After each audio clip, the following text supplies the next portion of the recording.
Assalamualaikum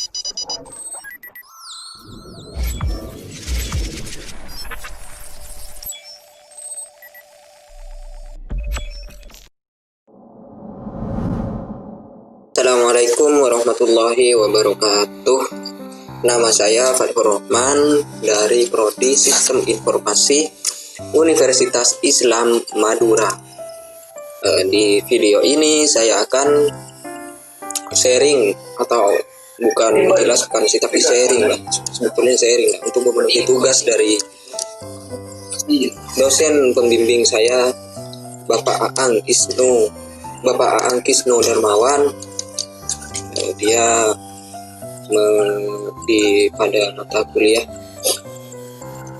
komunikasi interpersonal, dan buku Seven Habits Highly Effective People karya dari Stephen Covey ini sebetulnya saya baru tahu dari Bapak Aang kemarin.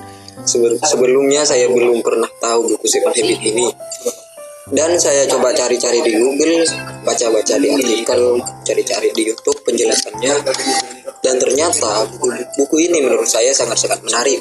Buku Seven Habits ini sangat-sangat menarik, terutama, dan saya rasa bisa untuk membantu untuk pengembangan diri saya, bagaimana mengenal waktu menjadi orang yang produktif, seperti itu dan lain-lainnya.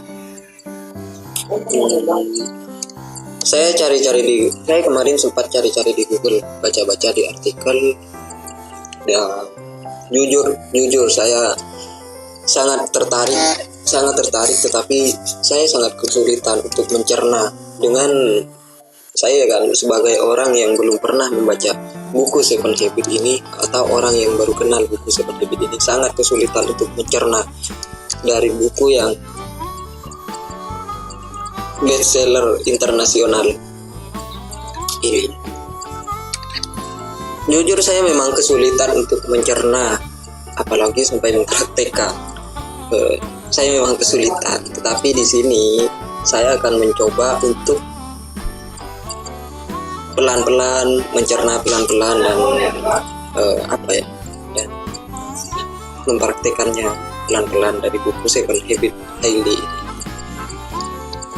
Nah, dari ini kan saya baru tahu buku Seven Habits ini. Saya cari-cari di Google, baca-baca di artikel, melihat mencari penjelasannya dari YouTube. Nah, sejak itu saya merasa bahwa buku Seven Habits ini sangat penting untuk mengembangkan diri saya, bagaimana menjadi orang yang efektif, dan bagaimana mengatur waktu dan lain-lain, seperti yang sudah saya jelaskan tadi. Nah, apa buku Seven Habits ini? Seperti judulnya, 7 habit, 7 kebiasaan. Jadi di sini Stephen Covey bercerita apa kebiasaan yang membuat seseorang itu bisa dikatakan orang yang efektif. Tidak hanya efektif, bahkan highly efektif. Orang yang betul-betul sangat-sangat efektif, seperti itu.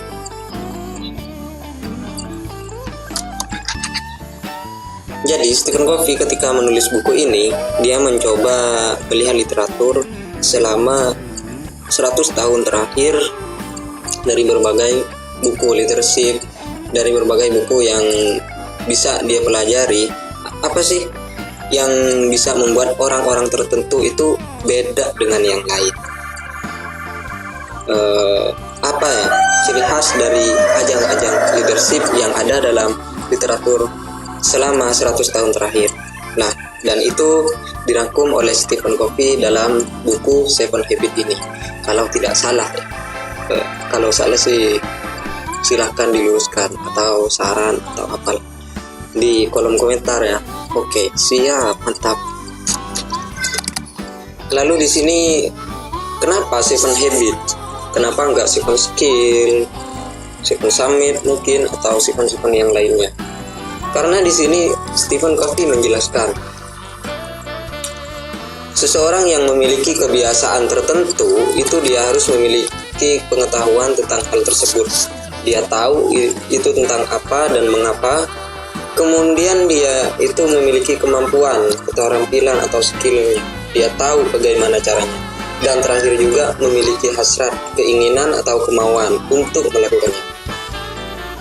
Jadi seseorang baru akan menjadi habits ketika dia melakukan sesuatu itu berulang-ulang, terus-menerus, secara konsisten, sehingga menjadi sebuah kebiasaan. Jika baru sedang coba-coba, itu belum habit. Jika baru sekali, 2 kali dan belum konsisten, itu belum habit. Itulah kenapa 7 habit. Lalu yang kedua, kenapa efektif? Kenapa bukan efisien atau yang lain-lainnya? Karena Stephen Covey di sini menjelaskan kenapa itu efektif. Karena ketika disebut efektif, efektif itu artinya tepat sasaran. Jadi seorang yang efektif, dia melakukan sesuatu, melakukan tindakan tertentu dengan karakternya, dengan kebiasaannya, menghasilkan hal-hal yang memang tepat sasaran, sesuatu yang betul-betul penting, sesuatu yang betul-betul berguna. Jadi itulah dari judulnya kenapa ada kata-kata habit atau kebiasaan, kenapa ada kata-kata efektif. Nah, sekarang kita coba melihat lebih jauh apa yang diajarkan oleh Stephen Covey ini di dalam bukunya ini. Sekarang saya akan menjelaskan tentang habit yang pertama. Stephen Covey menjelaskan be proaktif. Bersikaplah menjadi proaktif. Apa maksudnya proaktif itu? Kalau kita dengar kata-kata proaktif, ya, proaktif berarti dia pro terhadap sesuatu yang aktif. Ada lagi kata-kata reaktif, ada yang bereaksi atas hal tertentu atau sesuatu. Jadi Stephen Covey mencoba menjelaskan apa yang dimaksud dengan proaktif adalah kebalikan dari reaktif. Orang yang reaktif ketika dia menghadapi sebuah stimulus, sebuah situasi, sebuah keadaan, maka dia merespon. Misalkan saya diganggu orang gitu kan.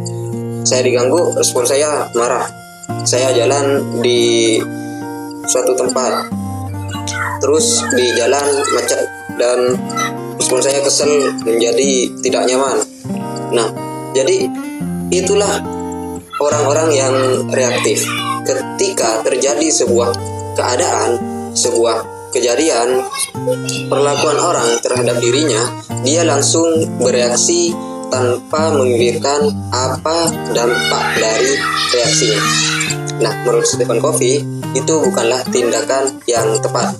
Lantas seperti apa tindakan yang tepat? Adalah tindakan yang proaktif.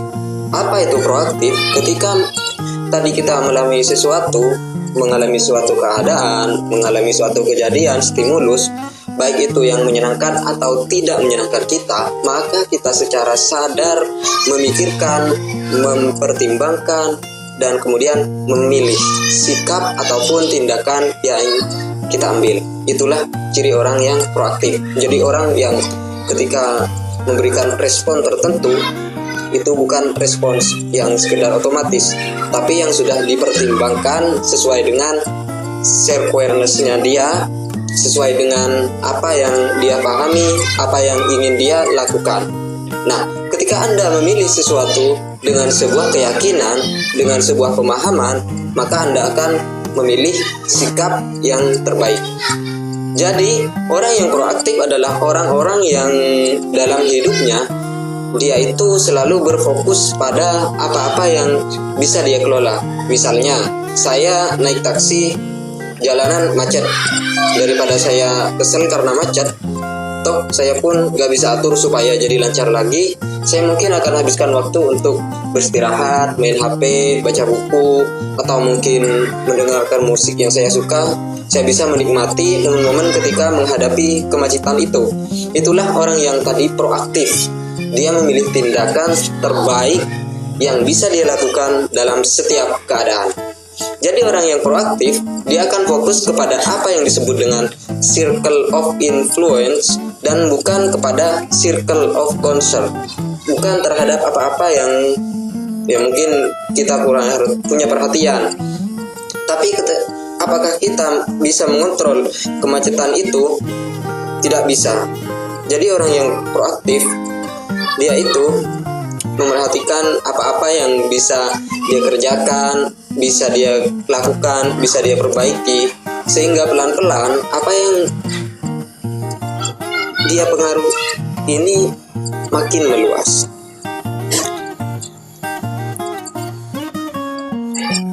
Jadi itulah langkah pertama jika Anda ingin menjadi orang yang efektif, be proaktif. Jadilah orang yang proaktif. Sekarang kita masuk ke habit yang kedua. Covey menyebutnya begin with the end in mind. Mulailah dengan memikirkan akhir. Mulailah segala sesuatu dengan memikirkan hasil akhirnya. Apa maksudnya? Jadi kalau dalam buku ini, contohnya begini. Jika kita sudah tiada, jika kita sudah misalkan meninggal, apa yang akan kita kenang? Apa yang akan orang lain kenang terhadap kita? Jadi begin with the end in mind di sini menekankan bahwa setiap kali kita bertindak sesuatu, mengerjakan sesuatu, jangan pernah lupa selalu berpikir apa hasil akhir yang ingin kita capai, apa tujuan akhir yang ingin kita capai. Nah, supaya kita bisa melakukan sesuatu sesuai dengan tujuan akhir, tujuan inti yang ingin kita capai, maka kita harus jujur kepada diri kita sendiri. Apa sebenarnya yang kita cari dari hidup ini? Apa yang betul-betul kita inginkan? Apa yang kita anggap penting dalam hidup kita? Covey menyebutnya di dalam ini dengan prinsip kehidupan. Apa prinsip ini? Prinsipal ini jadi adalah gabungan dari segala hal yang menjadi gabungan dari hidup kita. Dalam hidup kita pasti memiliki urusan dengan keluarga, urusan dengan pekerjaan, tetangga, dengan masyarakat, dengan agama, dan seterusnya. Jadi gabungan semua itu menjadi sebuah prinsip kita. Maka peganglah prinsip yang tepat, dan ketika kita berhadapan dengan sesuatu yang katakanlah dilema gitu ya, kalau saya kerjakan yang ini akan mengganggu yang itu, kalau yang itu mengganggu yang ini, maka keputusan kita akan berdasarkan pada prinsip yang kita yang tadi. Jadi kalau kita punya end in mind, apa sebenarnya tujuan yang paling akhir yang ingin kita capai, maka akan membantu kita untuk menyembuhkan sikap yang perlu kita lakukan.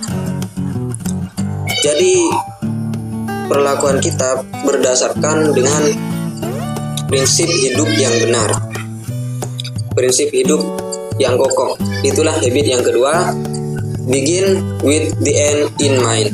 Mulailah segala sesuatu berdasarkan hasil akhirnya. Sekarang kita masuk ke habit yang ketiga, kebiasaan yang ketiga. Covey menyebutnya put first thing first. Dahulukan yang utama. Jadi apa yang maksudnya dahulukan yang pertama? Terkadang kita dalam hidup ini melakukan banyak hal dan belum tentu apa yang kita lakukan itu adalah sesuatu yang benar-benar prioritas. Maka di buku ini diajarkan kita harus selalu fokus terhadap apa yang menjadi prioritas kita. Di habit yang ketiga, put first thing first ini mengajarkan banyak tentang manajemen waktu, pengelolaan waktu. Bagaimana mengatur prioritas dalam hidup. Ada yang menarik di sini, di mana Stephen Covey mencoba menggambarkan kuadran. Dia menyebutnya time management metric. Dalam matrik tersebut dibagi berdasarkan apa-apa yang urgent dan tidak urgent, mendesak dan tidak mendesak, dan juga apa yang important dan not important, apa yang penting dan tidak penting. Nah, kuadran yang pertama adalah hal-hal yang bersifat penting sekaligus mendesak. Ini biasanya hal-hal yang terjadi sesuatu nih, misalkan terjadi kebakaran, maka mau nggak mau tetap tinggalkan urusan kita dan fokus menghadapi apa yang sedang terjadi. Urgent dan important ini juga terkait dengan hal-hal yang sudah masuk deadline-nya. ada punya tugas penting, sebuah presentasi oleh dosen. Karena sekarang sudah sampai deadline-nya, maka menjadi hal yang penting sekaligus mendesak bagi kita. Jadi kuadran yang pertama, hal yang penting sekaligus mendesak.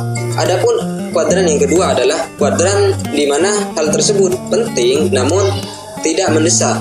Ini jadi apa ini? Inilah hal-hal yang terkait bersifat perencanaan, pencegahan, penyusunan strategi, dan seterusnya. Jadi sebenarnya hal-hal yang kalau dilakukan dengan baik dan benar akan banyak memperbaiki urusan kita. Kuadran yang ketiga, kuadran di mana hal tersebut tidak penting namun terasa mendesak. Misal kita menerima sebuah telepon yang berdering. Telepon tersebut mungkin bukan telepon yang penting, tetapi dia menjadi mendesak karena sedang bunyi sekarang. Nah, kalau nggak kita jawab atau tidak kita respon, nanti akan hilang seperti itu. Jadi seringkali banyak orang sibuk mengejarkan hal-hal yang terasa urgent, tapi sebenarnya nggak penting. Kita terima telepon yang nggak penting, temen ngajak ngobrol, ngajak main-main, dan lain-lain. Inilah bagian yang urgent tetapi tidak penting. Dan kuadran yang terakhir adalah tidak mendesak sekaligus tidak penting. Nah, ini mau males-malesan, mau santai, mau main game, mau apapun itu yang sekedar menghabiskan waktu kita, itulah yang dianggap sebagai kuadran yang keempat. Lantas, seperti apa orang yang efektif itu mengatur waktunya? Yang pasti adalah satu. Kuadran yang pertama ini harus kita bereskan dulu. Jadi kerjakan dengan baik segala hal yang bersifat urgent dan important. Bereskan segala hal yang mendesak yang saat ini tanggung jawab kita. Ketika semua itu beres, maka pelan-pelan geser aktivitas kita untuk mengerjakan aktivitas yang kedua, di mana hal-hal yang kedua itu adalah penting meskipun belum urgent sekarang. Kita belum mau ujian sebulan lagi, atau kita punya deadline tugas 2 minggu lagi, atau kita mempunyai waktu, kenapa tidak dicicil untuk mengerjakan hal tersebut? Nah, dengan kita sibuk mengerjakan kuadran yang kedua, maka hampir dipastikan hal-hal yang sekedar membuang waktu, membuang energi, itu kita tidak akan lakukan lagi. Jadi kuadran yang ketiga, kuadran yang keempat bisa kita atur lagi. Adapun untuk hal-hal yang sifatnya tidak penting tapi urgent, sekalian bisa lihat kalau itu memang bisa dilakukan, lakukan, tetapi jangan terlalu banyak. Jadi orang yang efektif itu akan sibuk memfokuskan waktunya, dirinya di area kuadran kedua. Hal-hal yang penting, hal-hal yang besar yang kalau dikerjakan akan menciptakan perbedaan dalam hidup kita. Yang menjadi perbedaan bagi orang lain di sekitar kita meskipun belum terasa mendesak sekarang. Dengan fokus begitu, kita akan menjadi pribadi yang lebih efektif.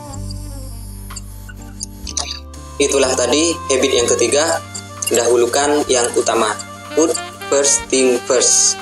Nah, tiga habit yang pertama ini, be proactive, begin with end in mind, put first thing first.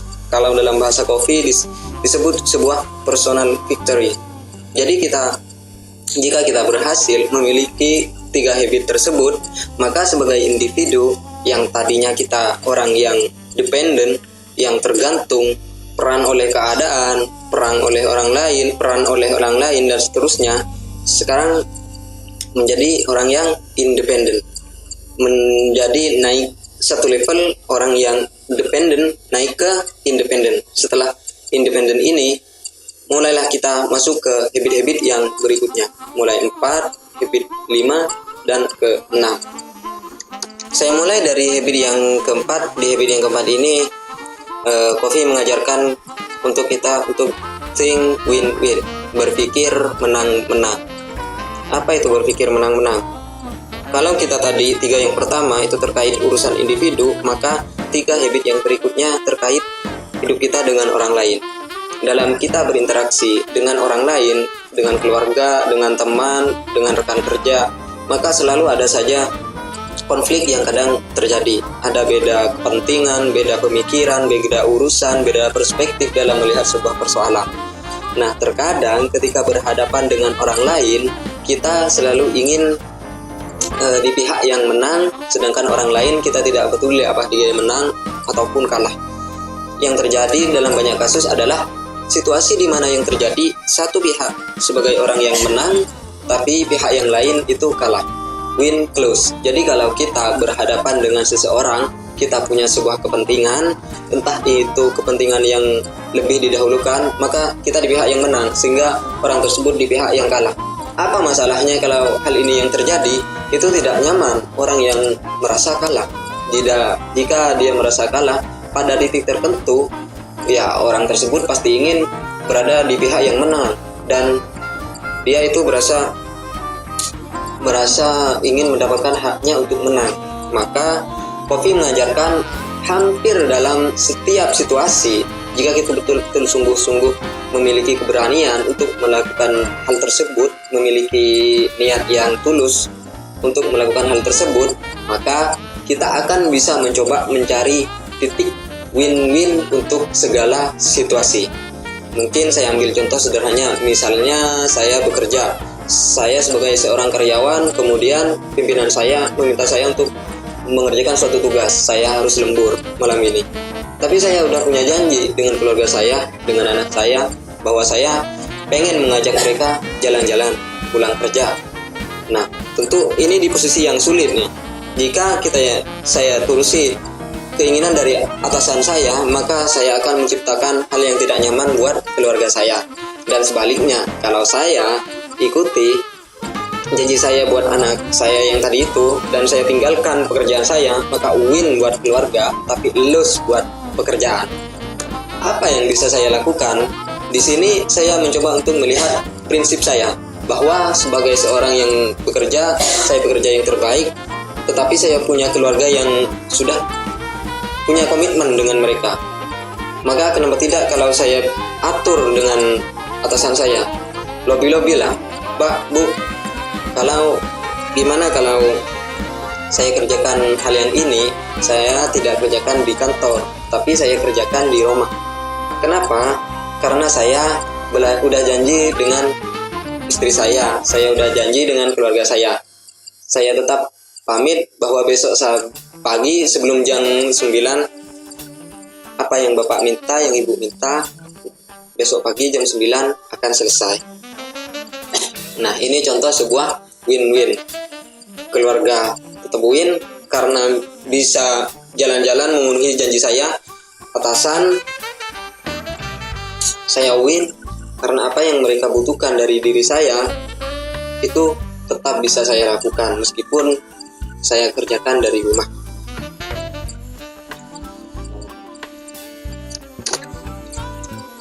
Diusahakan selalu berpikir win-win dalam setiap situasi, maka kita akan bisa terus bekerja sama dengan setiap orang dan akan memberikan hasil yang terbaik. Itulah habit yang keempat.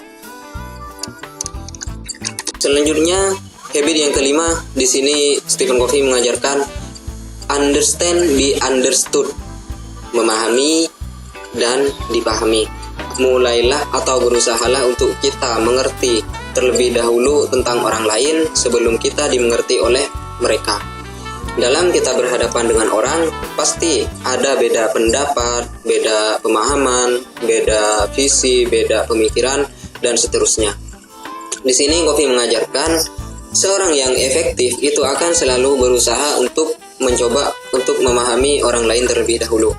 Bagaimana cara kita bisa memahami? Kita akan bisa memahami kalau kita mau menjadi pendengar yang baik, maka kita perlu belajar menjadi pendengar yang baik dalam setiap keadaan. Jadi ketika berhadapan ada sebuah situasi yang agak rumit, ada conflicting, coba pahami dulu, apa sih dasarnya ke orang tersebut berperilaku seperti itu? Apa dasarnya dia mengerjakan seperti yang dia lakukan? Apa alasan dibalik sikapnya, dibalik tingkah lakunya? Dengan berusaha memahami orang lain, maka nanti orang lain pun akan lebih bisa memahami kita. Jadi jika ini adalah plan perlahan, maka kita akan menjadi pribadi yang mampu berempati terhadap orang lain, memahami situasi mereka, dan akibatnya orang lain pun bisa memahami kita, sehingga kita bisa berjalan beriringan bersama mereka. Itulah habit kelima. Seterusnya habit yang keenam. Nah, di sini terkait sinergi. Jadi Stephen Covey mengajarkan bersinergi. Apa itu sinergi? Sinergi adalah sebagai individu, sebagai seorang manusia, kita pasti membutuhkan orang lain. Misalkan saya bisa mengerjakan tugas A, jika sendirian saya kerjakan dalam waktu misalkan 3 hari, tapi jika berdua bisa selesai dalam 1,5 hari, jika bertiga bisa sehari. Itulah namanya sinergi. Kita menggabungkan kekuatan, menggabungkan kemampuan.